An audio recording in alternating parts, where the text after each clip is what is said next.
Olá, queridos, graça e paz. Estamos aqui para mais uma aula e hoje a aula de número 4, o Evangelho de João. Hoje nós fecharemos os evangelhos, né? Já fechamos os sinóticos, Marcos, Mateus e Lucas na sequência, e hoje com o Evangelho de João fechamos os evangelhos, a narrativa dos evangelhos e o Evangelho de João, teologicamente mais profundo, né? Nós vamos ver muitas questões importantíssimas no Evangelho de João, que logo no seu primeiro capítulo já vai trazer a questão do Logos. Nós vamos ver isso com muito detalhe, com muita precisão. Mas antes de adentrarmos propriamente no texto joanino, vamos àquelas informações, né, importantes. O Evangelho de João tem como tema central Jesus, o Filho de Deus. Jesus, Deus, né? A divindade de Jesus. Logo no início do seu Evangelho, isso vai ficar muito claro com a construção que João vai fazer, né? E o destinatário, como a gente vê aqui, toda a humanidade, mas especificamente a igreja. Com relação às evidências, nós temos as evidências internas e externas. Com relação à evidência interna, né, o autor ele vai se identificar como o discípulo amado. E aqui tem algumas referências, como você pode ver no slide, né, onde vai aparecer essa expressão, o discípulo amado, né, apontando para João. E a evidência externa, nós temos três questões aqui com relação aos pais da igreja, tá? O primeiro, vamos acompanhar aqui, ó, o Evangelho. Este Evangelho foi pregado por Justino Marte e autenticado por ele. A segunda, um dos 4 evangelhos reunidos no Diatessarão de Taciano, né? Esse Diatessarão, né, vem do grego, é uma palavra que vem do grego, que é como o significado, né, literalmente através, né, dos 4, né, esses 4 evangelhos que depois viriam a ser os canônicos, tá? E aí depois no Zoom a gente pode até falar um pouco sobre isso. E também aceito por Irineu, discípulo de Policarpo, um amigo e discípulo próprio de João. Com relação a local e data, né, temos 3 informações aqui que são pontuais. Né? A primeira, né, Jerusalém, a destruição de Jerusalém do ano 70, né, destruído pelas legiões romanas sob o comando aí de Tito.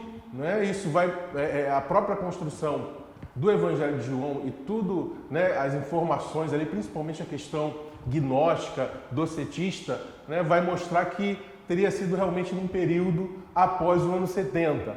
Tá? Outra questão, os sinóticos, né, como aprendemos, foram escritos antes, né, do ano 70, por próprias marcas ali, né, nos textos de Mateus, de Lucas e de Marcos.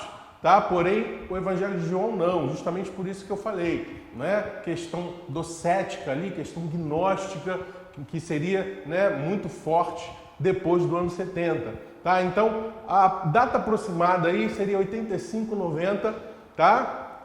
E aí a informação aqui, escrita em Éfeso, né, na Ásia, e aí tem essa afirmação de Irineu, quero ler com vocês, ó. Que o discípulo que se recostara sobre o peito de Jesus publicou o Evangelho durante sua residência em Éfeso. Então, essas informações aqui, elas nos remetem tanto à questão de local e data, né, aproximada nesse sentido. Tá? Em Éfeso, o local e a data entre o ano de 85 e 90. Mas, né, os especialistas concordam que é após o ano 70, após a destruição de Jerusalém. E aqui, como a gente vai ver, também algumas informações importantes com relação, né, ao próprio autor do Evangelho, ao próprio João. Tá? A primeira delas foi que Jesus confiou a sua mãe, né? Confiou Maria aos cuidados de João. Né? Isso está lá em João 19, 26 e 27. Né? João também foi um dos discípulos que perseveraram ali unanimemente em Jerusalém, né, em oração e súplica. Isso está lá em Atos 1, 13 e 14. Estava presente no advento do Pentecoste, Atos 2, 4. Né, continuava em constante companhia de Pedro, Atos 3, 4, 8, e era o mais jovem dos apóstolos do Senhor, né, sendo o único deles que não morreu como mártir, como diz a tradição, né? A tradição mostra, né, conta a morte dos apóstolos aí, todos com martírio, né, menos João. E é interessante, quero chamar uma atenção aqui justamente para a questão do martírio, da palavra mártir, né? Vem do grego, martírio significa testemunho, né? Simplesmente testemunho. A palavra martírio simplesmente significa testemunho. Mas vai ganhar essa carga, né, a mais, justamente devido aos cristãos em dar o seu testemunho, né, na perseguição. Na perseguição, cristãos vão ser mortos, né, com situações assim de agonia, de dor, enfim, de barbárie, né? E aí essa palavra martírio vai ganhar esse peso, né? Então não vai ser a significação de martírio não vai ser só o testemunho em si, mas testemunhar com a própria vida, testemunhar com sofrimento, com dor, né? Interessante isso. Um comentário importante, né, que eu trago aqui é uma declaração, né, uma interessante declaração de Tertuliano com relação a João. Né? João ele teria sido imergido, né, num caldeirão de óleo fervente, mas nada teria acontecido a ele. E após esse evento, ele teria sido levado à ilha de Patmos e lá ele teria morrido. Né? E alguns colocam que, né, que ele não foi imergido, foi jogado sobre ele o óleo fervente. Mas Tertuliano, né, ele traz esse comentário, né, e que a tradição geralmente replica, né, que João realmente teria passado por essa situação e ali em Patmos ele teria envelhecido e morrido de morte natural. Lembrando que em Patmos foi onde João recebeu a revelação e ali escreveu o livro da revelação, o livro do Apocalipse. Com relação ao propósito, nós poderíamos pegar, né, esse capítulo 20, versículos 30 e 31. Vamos ler aqui, né? Jesus realizou na presença dos seus discípulos muitos outros sinais miraculosos que não estão registrados neste livro, mas estes foram escritos para que vocês creiam que Jesus é o Cristo, o Filho de Deus, e crendo, tenham vida em seu nome.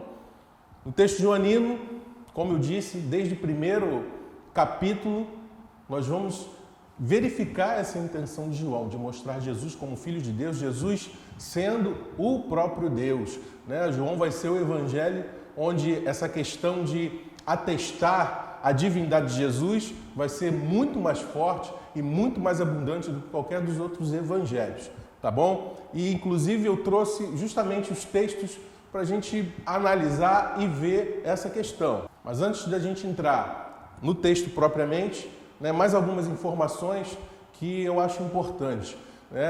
O Evangelho de João ele é muito rico, né? Foi um desafio para mim pensar e selecionar o que eu poderia trazer, né? Porque infelizmente nós temos um tempo delimitado, mas eu creio que no Zoom, né, e já deixo aqui para vocês qualquer coisa qualquer informação ou alguma questão que vocês queiram debater ou sintam falta nesta aula, no Zoom a gente pode estar tratando. Por isso é importante você assistir o vídeo, não deixe de assistir às aulas, justamente para na hora do Zoom nós podermos debater e trazer as questões pertinentes. Mas vamos lá, Jesus aparece sendo ou habitando, né, habitando com Deus antes que a criatura humana fosse formada. João 1 e 2, né? Vamos ver esses versículos, né, mais a fundo daqui a pouco. Ele é chamado unigênito do Pai, 1,14. 35 vezes Cristo se refere a Deus como meu Pai. E 25 vezes ele diz em verdade, para enfatizar a veracidade e importância da declaração. Isso são marcas importantíssimas no texto joanino, justamente para corroborar a questão de Jesus ser o próprio Deus. Com relação ao contexto, né, temos 4 situações aqui que também são importantes de comentarmos. A primeira é a questão do docetismo, né, de João combatendo aí essa corrente de pensamento que alguns colocam como anterior ao gnosticismo, uma raiz, né, do próprio gnosticismo, né, a gente precisa lembrar que o pensamento docético, né, como você pode ver aí, Jesus, ele não era uma pessoa feita de carne e osso, né? Jesus teria a aparência humana. Na verdade, Jesus seria um espectro, né? Para o docetismo, Jesus seria um espectro. Jesus não possuiria carne. Jesus possuiria algo parecido com a carne humana, mas não seria carne. Isso vai ter relação com a questão de logos e sarx. Nós vamos ver isso mais a fundo daqui a pouco. Tá? Então, como coloquei aqui no slide, né, segundo o pensamento docético, Jesus não foi uma pessoa real, ele apenas parecia ter uma forma física. Tá? Acima eu coloquei a questão aí do combate, né, específica do gnosticismo, né, a falsa doutrina surgida nos primeiros séculos do cristianismo que exaltava o conhecimento sobre a fé e negava a encarnação de Deus. Tá bom? Então, são informações, como a gente viu anterior, que fortalecem a questão da data, né, de ser após o ano 70. Outra questão foi que, né, foi um segmento desenvolvido do gnosticismo no segundo século, está fora de contestação. E alguns críticos datam, né, esse quarto evangelho, o evangelho de João, o mais tardio possível, para encontrar essa doutrina desenvolvida dentro do seu corpus, né, reforçando aquilo que eu já coloquei aqui. E este combate de João fica evidente logo no seu prólogo, logo no início do texto joanino. E aqui nós temos já o texto de João 1, de 1 a 5, tá? Nós temos o texto original aí, vamos para o slide, dê uma olhadinha aí, nós temos o texto original. E em vermelho, né, eu separei justamente os pontos principais desse bloco de textos, né?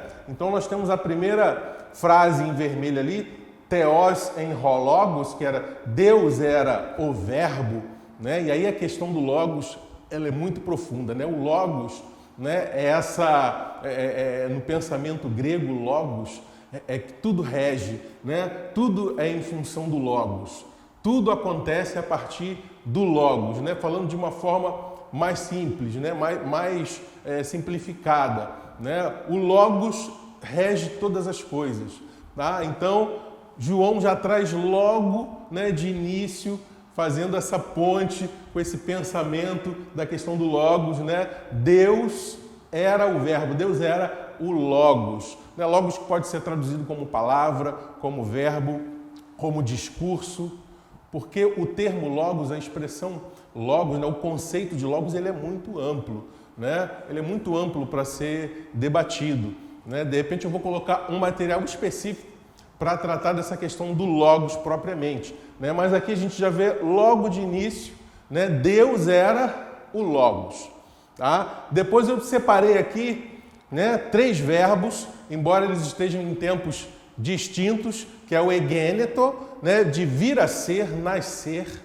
brotar, né? Então a palavra, o logos, né, ele vai brotar, ele vai nascer. Isso apontando para, né, a Jesus e a sua divindade e a sua eternidade, tá? E eu separei o Faine também, que eu acho importantíssimo nesse versículo 5, quando vai dizer ali que a luz, né, brilhou nas trevas, né, em algumas traduções.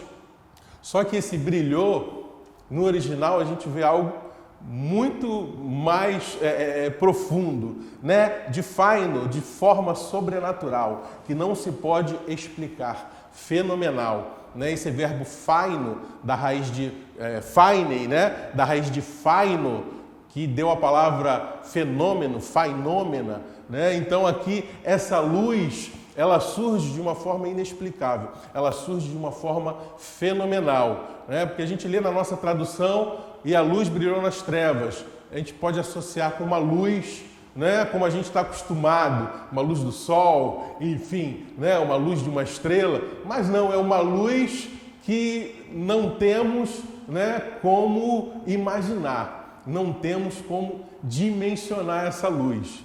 Né? Então essa luz que brilha, né, essa luz que surge de forma sobrenatural, de forma fenomenal, também apontando justamente, né, a origem dessa luz, está em Deus, essa luz é o próprio Deus. Então Nesses 5 primeiros versículos, João constrói aqui de forma bem categórica, né, a ideia de que o Logos, Jesus, é o próprio Deus. Né? Vamos ver isso mais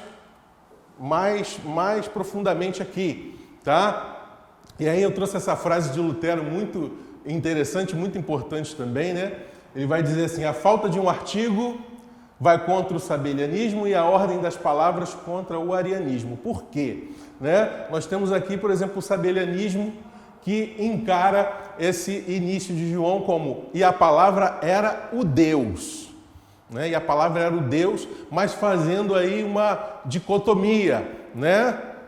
Deixando de forma separada Deus, né? E a palavra, e trazendo esse artigo para o Deus, apontando como uma questão hierárquica e de posição e de poder. Deus e, em seguida, o Logos, a palavra.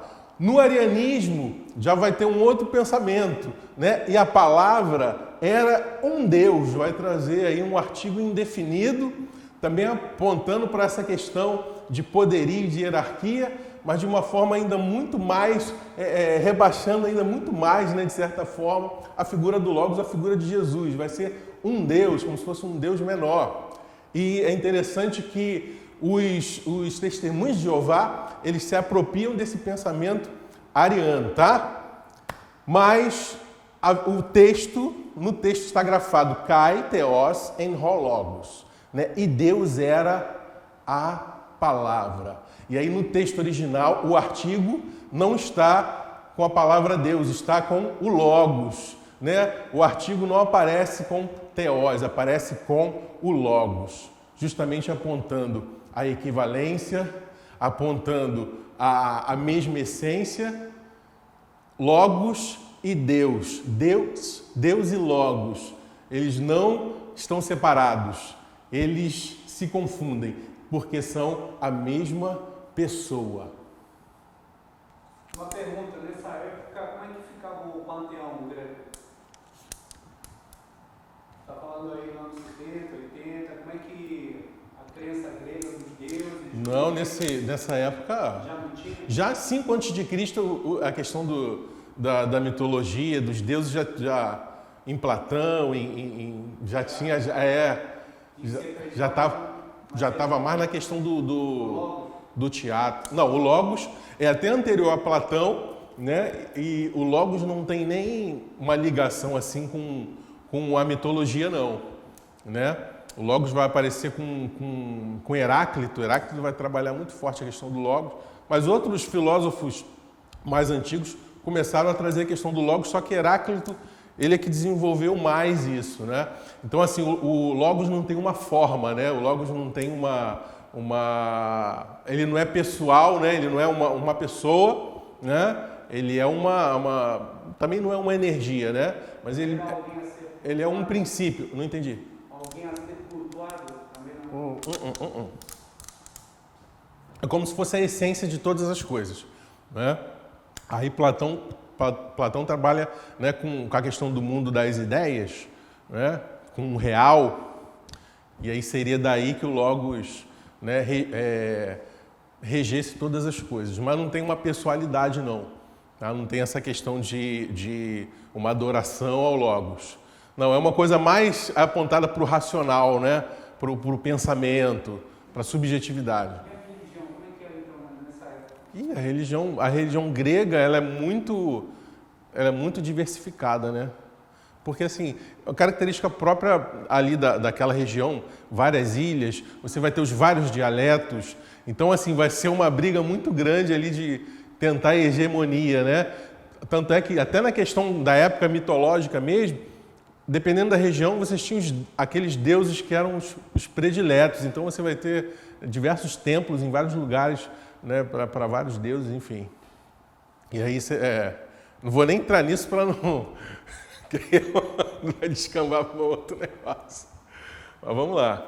A questão do egêneto, né, de vir a ser, nascer, brotar, só para exemplificarmos melhor ainda, né, nesse versículo 3, né, quando traz essa questão, né, ou seja, tudo, né, Tudo brota e nasce a partir de Jesus. Se não fosse pelo Logos, Jesus, nada teria sido feito e nada poderia ser feito, né? Mais uma vez apontando para a questão da criação, né? E isso a gente remete lá ao Antigo Testamento, ao início, né, logo do livro de Gênesis, né? No princípio, enarqué, né? O Evangelho de João ele já começa dessa forma e não tem como fazermos essa ponte com Gênesis 1:1. É muito claro, é muito explícita essa questão. E agora a questão, né, do Logos e da Sarx, né, lembrando do docetismo e do gnosticismo, né, e aí o João 1,14, né, em João 1,1 isso já começa a ficar bem desenhado, bem delineado, mas em João 1,14 é que a questão vai ser, né, colocada muito às claras.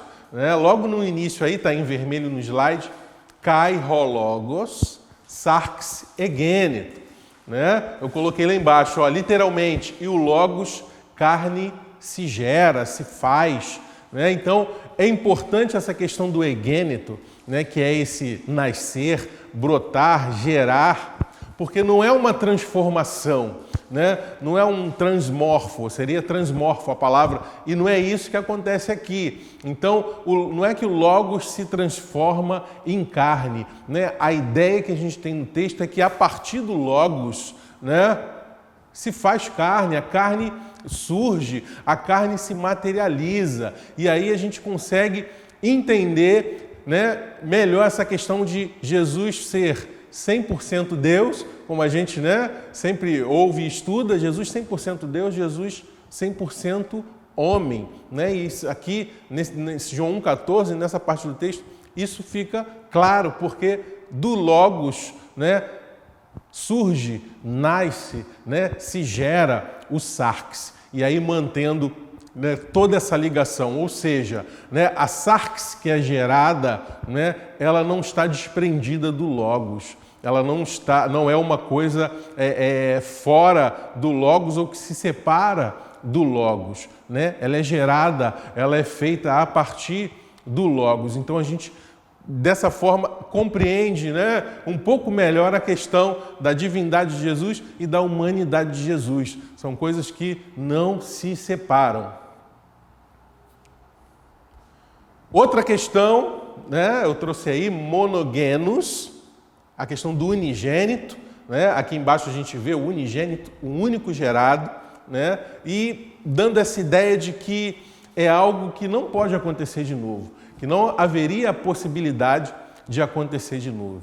É um evento único, Deus se materializando em forma humana. Isso é algo único e inédito e único, Não vai acontecer novamente, Essa palavra monogenos, unicamente, único gerado dessa forma, única vez que isso ocorreu, tá bom? Então, a gente consegue perceber, a questão do propósito, a questão, da ligação da divindade, de Jesus com a sua natureza humana, Esse versículo 1,14, ele deixa isso muito claro e muito forte. E é aqui justamente que entra a questão docética. Isso era um absurdo, isso era um escândalo, Porque no pensamento docético, no pensamento gnóstico, o Logos nunca poderia se fazer carne, Do Logos não poderia,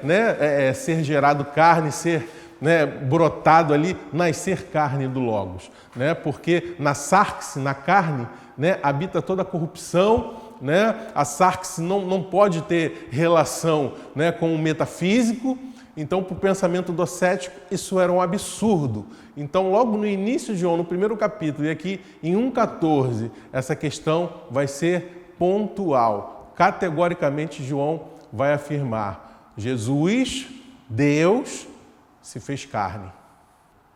E aí, seguindo no texto, ainda no capítulo 1, versículo 18, onde vai trazer também a questão novamente do monogenes, só que aqui monogenes theos, Deus unigênito. Então olha como a construção vai sendo feita, No primeiro versículo aqui, nos primeiros versículos, como a gente viu, né? Logos e Deus sendo a mesma pessoa, possuindo a mesma essência, mantendo essa relação de unicidade, né?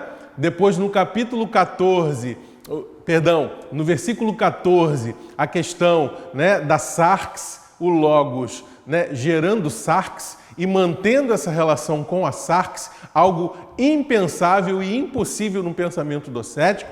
E aqui no versículo 18, né, nós temos a questão do monogênese, o único gerado, o unigênito, sendo Deus. E aqui é definitivo, né? Aqui João bate o martelo, né? O Filho de Deus, o unigênito de Deus, ele é o Deus unigênito. Então aqui fica bem claro e definitivo a divindade de Jesus.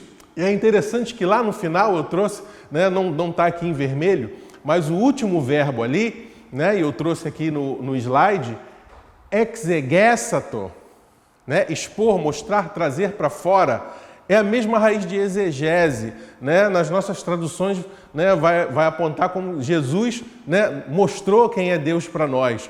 Mas quando a gente vai no original, a gente, né, como eu costumo dizer, Jesus é exegese de Deus, né? Porque na exegese, o que fazemos na exegese? Pegamos o texto e do texto, né, tiramos elementos importantes ali para analisar, né? Tá tudo dentro de um contexto, tudo dentro de uma intenção do próprio texto, isso é a exegese, né? Então, a palavra aqui, da mesma raiz de exegese, né, apontando para essa questão de Jesus, a exegese de Deus, né? E aí a gente consegue, né, mais uma vez perceber toda essa questão, todo esse desdobramento. É como se Deus estivesse se desdobrando no intuito de se revelar de forma mais profunda, né? E isso vai culminar na questão do Espírito Santo habitando dentro de nós, né? Então, assim, a gente consegue perceber no texto, né, a questão do Pai, do Filho e do Espírito Santo, não como três coisas distintas, mas um desdobramento do mesmo Deus. Isso é muito lindo, isso é muito maravilhoso. Continuando a nossa análise do texto joanino, né, eu trouxe aqui os 7 ego eimi, né, os 7 eu sou. A partir do capítulo 6, né, nós vamos ver no texto de João, Jesus trazendo, né, essa declaração, o eu sou, né? Eu sou o pão da vida, João 6,35. Eu sou a luz do mundo, João 8,12. Existe essa declaração também no capítulo 9, tá? Mas eu só coloquei a do 8 aqui, que é a primeira vez que aparece. 3. Antes que Abraão existisse, eu sou, 8,58. Está em vermelho aqui porque a gente vai dar uma olhada nesse texto, algo importante, interessante de vermos nesse texto. Infelizmente, a gente não vai conseguir ver todos, né? Seria muito tremendo se víssemos todos, mas aquilo que eu já falei aqui, no Zoom a gente pode justamente trazer elementos que de repente não vão aparecer aqui nessa aula, tá bom? 4. Eu sou o bom pastor, João 10,11. 5. Eu sou a ressurreição e a vida, 11,25. 6. Eu sou o caminho, a verdade e a vida, 14,6. E eu sou a videira verdadeira, João 15,1.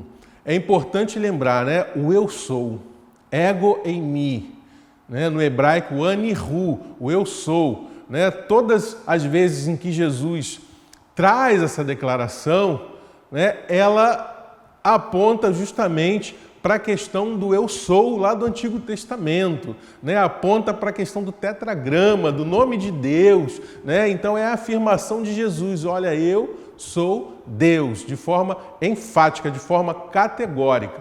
E aí, como eu falei aqui, João 8,58, né?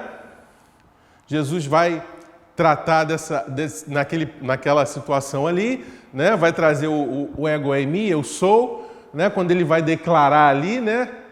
Amém, amém, ou seja, em verdade, como a gente vê em nossas traduções.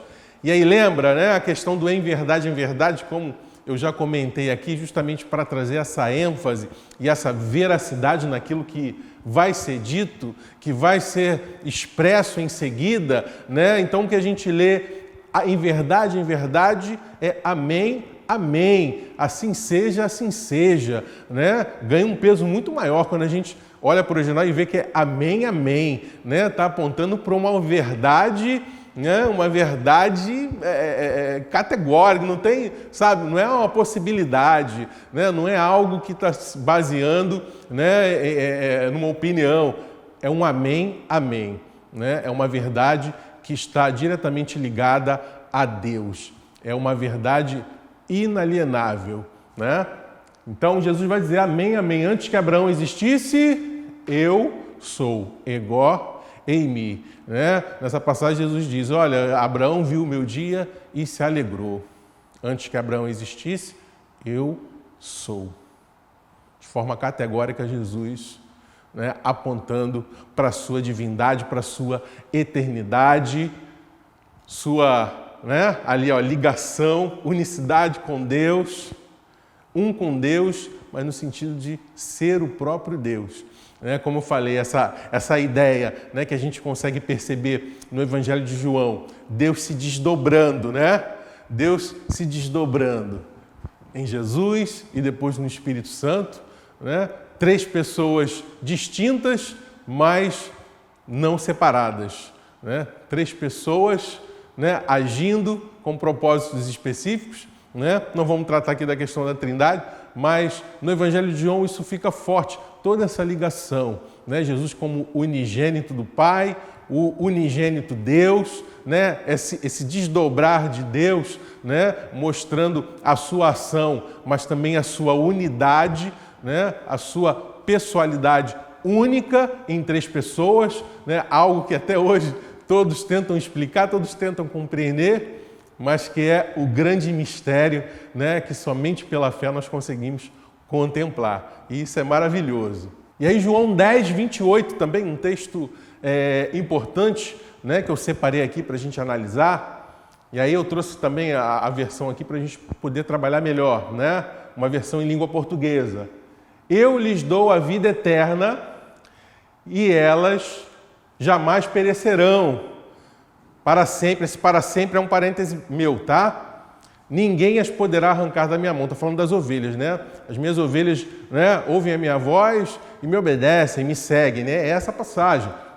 E aqui no versículo 28, Jesus está implicando na seguinte questão. Eu lhes dou a vida eterna. Em azul, né? No original logo ali abaixo, Zoen Aionion, né? A vida eterna. E elas jamais perecerão. Né? O para sempre está em parêntese porque ele aparece lá no original, mas nas traduções, de alguma forma, ele é suprimido.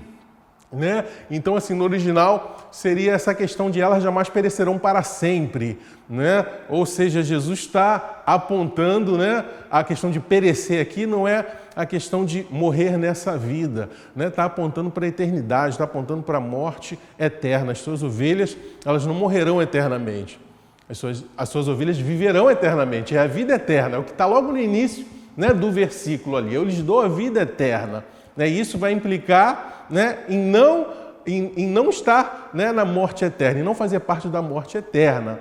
Tá? E aí a questão aí desses 2 negativos, né, que é essa ênfase, né, o u e o me, né, está aqui logo abaixo, ó, 2 negativos com um verbo subjuntivo, né, isso vai ser importante porque indicando uma certeza, um futuro, né? Olha aí, a eternidade, eiston aiônia, né? O para sempre, garantido.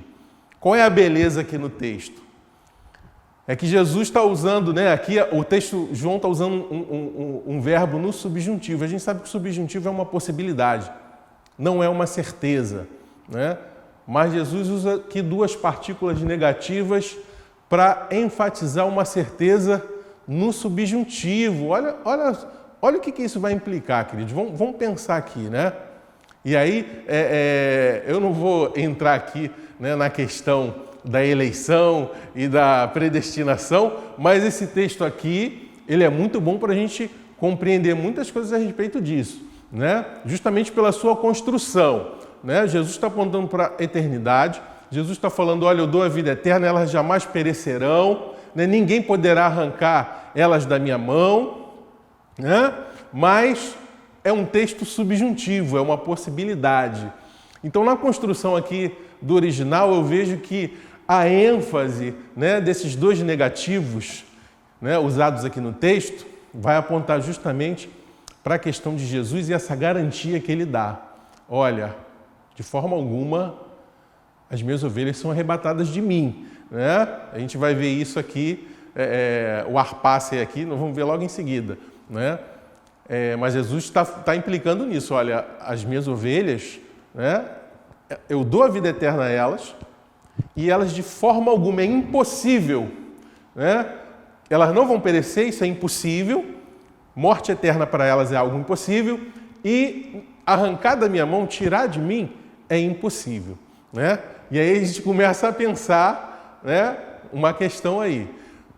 Mas, lembrando, né, é Jesus para com as ovelhas. E aí a questão do subjuntivo, a gente percebe que a questão do subjuntivo, da possibilidade, né, seria das ovelhas, seria, né, de nós para com Jesus. Então, quando a gente começa a pensar dessa forma, como eu falei, não vamos desdobrar esse assunto aqui, porque isso seria, né, uma outra discussão.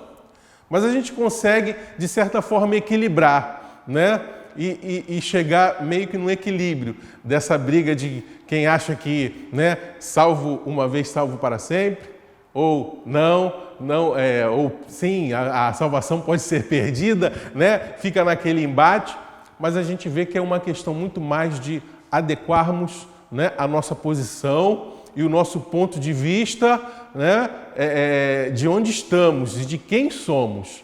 Né? Então, da visão, né, do alto para baixo, digamos assim, da visão de Deus, né, para o homem, a questão é justamente essa. Jamais perecerão, ninguém pode arrancar da minha mão. Mas da visão nossa, né, para cima, nós, para Deus, para a eternidade, para Jesus, né, nós estamos na questão subjuntiva, no subjuntivo, na possibilidade. Então, nós temos a cada dia que fazer essa possibilidade se transformar na certeza que Jesus nos deu. Eu não sei se ficou, né, claro para você, mas é só para a gente pensar e depois até a gente pode discutir isso lá no Zoom, lá na plataforma. E continuando, né, no versículo 28, vamos ler mais uma vez o versículo. Eu lhes dou a vida eterna e elas jamais perecerão. Ninguém as poderá arrancar da minha mão. Né? Em vermelho está aqui, né, e ninguém as poderá arrancar da minha mão. E abaixo o texto original grego, né? Eu coloquei em azul ali o arpácei, que seria o arrancar. É interessante porque, né, o verbo aqui arpácei, do substantivo arpazo, né, arrancar de forma abrupta, é a mesma palavra usada para arrebatamento. Né? Então olha só que coisa linda, né? Ou seja, Jesus está falando, não, ninguém pode arrebatar, elas são minhas. Se tem alguém para arrebatar as ovelhas, sou eu, né? Eu sou o único capaz de arrebatá-las, o único, né, que pode arrebatá-las. E é isso que vai acontecer, né? Jesus vai vir arrebatar as suas ovelhas, arrebatar a sua igreja, né? Quando a gente chegar no Apocalipse, a gente desdobra isso. Antes até do livro do Apocalipse, né?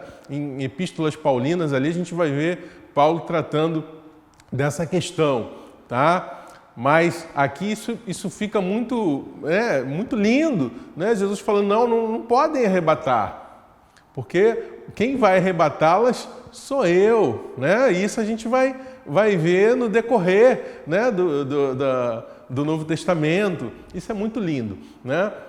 E aí, seguindo aqui, ó, João 14:17, tá? É outro texto muito importante, tá? Vamos ler. O Espírito da Verdade, o mundo não pôde recebê-lo, porque não vê nem o conhece.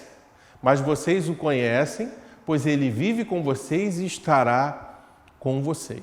A gente lê na nossa tradução, né? E a nossa tradução, ela acaba justamente levando a gente a pensar, né, nesse Espírito da Verdade, né? Jesus está falando aqui do Espírito Santo, né? A gente costuma a pensar de forma separada, né? Pai, Filho, Espírito Santo, né? Isso é natural, nossa mente, né, humana e limitada, né, ela acaba sendo dessa forma, agindo dessa forma. Mas quando a gente chega aqui no texto original, e eu separei aqui, né, em vermelho, né, essa questão mas vocês o conhecem, pois ele vive com vocês e estará com vocês, né? Nós temos aí, vive com vocês e estará dentro, né? Isso porque tem aqui uma preposição, né, que é o en rimin, estai, né? Ele estará dentro, ou seja, em vocês. Jesus está implicando numa questão muito importante aqui, né? Ele está dizendo, olha, esse Espírito da verdade, né, que o mundo não pôde recebê-lo, a gente, no próprio Evangelho de João, né, a gente, né, no capítulo 1, a questão de veio para os seus, né, e os seus não reconheceram, não receberam, né, isso está diretamente ligado, né, e aí isso vai ficar claro quando ele diz, vocês o conhecem. Quem é esse Espírito da verdade que vocês conhecem? Ele mesmo, é Jesus, é o meu Espírito. Então Jesus está falando, é o meu Espírito, sou eu, né, eu, aqui que vocês conhecem, eu vou viver dentro de vocês, na pessoa do Espírito Santo. Né? Isso fica de forma clara também quando Jesus vai falar, eu vou enviar o outro Consolador. O outro, né, no original, o allos, é um igual da mesma essência, pertencente, né, da mesma essência, mas aqui isso fica de forma muito linda e muito profunda, Jesus falando, olha, sou eu, esse Espírito da verdade sou eu, vocês já conhecem e ele vai morar dentro de vocês, eu vou morar dentro de vocês. Né, na pessoa do Espírito Santo, mas sou eu habitando, morando dentro de vocês. Outra questão muito importante no Evangelho de João, né, está lá em 19:30, né, o tetelestai, está consumado, né, naquele momento onde Jesus entrega o seu Espírito e declara, né, está consumado, entrega o seu Espírito, né, a tradução para esse verbo é está consumado, no sentido de completude, né, de perfeição, ou seja, se completou de forma perfeita, tá? E aí uma coisa importante aqui que eu trouxe, né, essa anotação, o tempo perfeito é um tempo perfeito, né? Não temos uma tradução equivalente direta para a língua portuguesa, porque não existe esse tempo perfeito em língua portuguesa. Então esse tempo perfeito do verbo, ele vai apontar justamente para isso, é uma ação passada e ela continua causando um efeito no presente e além, tá? Então esse tempo é a marca desse tempo perfeito, né, no grego. Uma ação passada, mas que continua causando efeitos no presente. Então quando Jesus diz está consumado, está completado, né, está a perfeição se estabelece, a perfeição do propósito, a perfeição da sua obra, que continua, né, ecoando hoje e continuará até aquele momento onde entraremos na eternidade. E aí as últimas palavras de João, né? João 21:19, segue-me tu, né? Me segue. E aí o A.J. Gordon, né, tem uma frase muito linda dele, ele diz, este evangelho inicia-se com Cristo no seio do Pai e termina com João no seio de Cristo. Né? E aí eu trouxe aqui João 21, né, do 15 ao 17, para ilustrar justamente essa questão do amor de Deus, do ágape, né, desse amor completo, perfeito, altruísta, né? Aquela passagem muito conhecida, eu creio que você já leu ou já ouviu, né, quando Jesus está ali com Pedro, Jesus já ressurreto, né, vai chegar para Pedro e 3 vezes Jesus vai perguntar se Pedro ama, Pedro vai responder que o ama, né? Mas no original a gente vê que existem certas diferenças entre esse amor, né? Embora algumas traduções hoje até coloquem, né, Jesus falando, Pedro, tu me amas? E Pedro, sim, eu gosto, né, de ti, mestre, eu gosto. Não traz de forma, né, eu acho que não seria uma boa opção, né? Porque assim, em outros textos mais antigos fica tudo amor e também não dá para a gente perceber, né, do que está sendo tratado ali. Mas trocar o amor por gostar, eu acho que também não reflete, né, de forma precisa o que está sendo tratado, porque nós temos o ágape, né, esse amor, como eu falei, perfeito, esse amor que é a plenitude de Deus e que Deus compartilha conosco, e tem ali o filo, né? A filia, né? Esse amor fraternal, esse amor de amigo. E aí a questão da diferença, né? Não é uma questão de que o amor ágape ele é melhor que a filia, né? A questão não é essa, é uma questão de ser mais completo, ser mais amplo, de ser perfeito, né? Não, porque assim, a filia, né? Por isso que eu falei, a tradução gosto, né? Não fica bem porque gostar e amar na nossa língua tem uma distância muito grande e no original essa distância não é tão grande e não é uma questão de distância ou hierarquia, tá? É uma questão de amplitude, tá bom? Então Jesus, aqui como eu trouxe, ó, tá em vermelho e em azul tá o verbo, né? O agapaz ali, né? Jesus vai falar, Simão, né, filho de Jonas, né?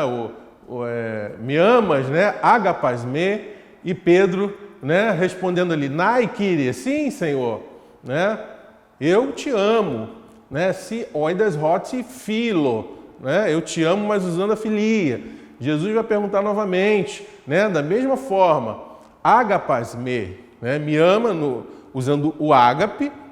Pedro vai responder novamente com filo, até que na terceira vez Jesus usa o fileis, olha lá, Jesus usa o filo, né? Simão, Iohanno, fileis me. E aí é onde Pedro vai falar, Senhor, tu sabe de todas as coisas, né? Tu conhece tudo, sabe que eu te amo, usando a filia novamente, o filo, né? Então, nessa passagem a gente vê justamente, né, a questão aí do amor de Deus, né? O amor de Deus pelo homem, o amor de Deus onde, né, é aquilo que Paulo fala em Romanos 5:8, né? E nisso, né, nós verificamos, né, o amor de Deus. Em sendo nós ainda pecadores, né, Cristo morreu por nós, né? Cristo se sacrificou por nós. Isso aqui fica muito bem, né? Essas frases de Paulo, né? Elas, contemplando esse texto de João, a gente consegue perceber isso de forma muito linda. E a conclusão aí, né? Sendo conhecido como discípulo do amor, encerra o evangelho falando sobre o agape, né? O ágape, em sendo este superior aos filhos ou qualquer outro, né? E como eu falei, a questão da superioridade não é uma questão propriamente de posição e hierarquia, mas uma questão de amplitude, tá bom? E eu coloquei entre parênteses aí João 3,16, que é o versículo áureo de toda a Bíblia, está dentro do Evangelho de João, né? Eu acho que não tem aquele que não saiba de cor esse versículo, né? Deus amou o mundo de tal maneira, né? Deu seu Filho unigênito para que todo aquele que nele crê não pereça, mas tenha a vida eterna. E aí eu coloquei entre parênteses porque justamente estamos falando da questão do amor, o discípulo do amor João, falando do amor de Deus, desse amor perfeito e altruísta, né? E eu não trouxe o texto aqui, mas no Zoom eu posso até trazer o texto para a gente contemplar, né? E conversar, mas eu quero fazer esse comentário, né? Porque esse texto, quando diz Deus amou, na nossa tradução, um pretérito perfeito, uma ação passada e terminada. Mas no original não é isso que acontece. No original nós temos um verbo no tempo aoristo.